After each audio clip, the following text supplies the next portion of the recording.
I am going to be making a delicious pumpkin Alfredo. Yes, that is correct. And I don't mean pumpkin in the Alfredo sauce. I mean the Alfredo sauce will be going on the pumpkin. And it is so good, and I have been waiting for weeks to do this, so I'm gonna bring you along for the ride.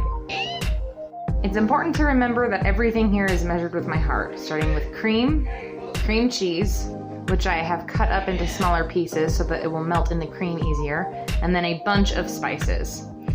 Next I added tomatoes and I let those stew for a little bit, and then I get my heart of palm in there, which I love, and a ton of Parmesan cheese. And I mean a ton. Next I stir that in, and then I switch it to the back burner so I can use the front for my pumpkin. This is just pumpkin that I shredded with a fork and then froze. I'm gonna stick that right in my hot water. And while the hot water does its thing, I am going to add a can of Alfredo to my mixture, and then a 30 jar of milk just to get all the rest of it and thin it out a little bit. So very much spinach. And then a couple of slices of Gouda. My pumpkin is ready, so I'm gonna strain it and then add it right to this little cake pan that I have.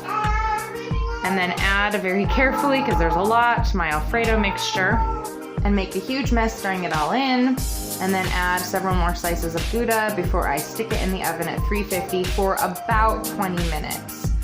You want it to look like this, with the cheese just a little bit nice and toasty on top. And I served it with focaccia bread, and oh my goodness sakes, it was so good. It is vegetarian, but very fattening, so be careful.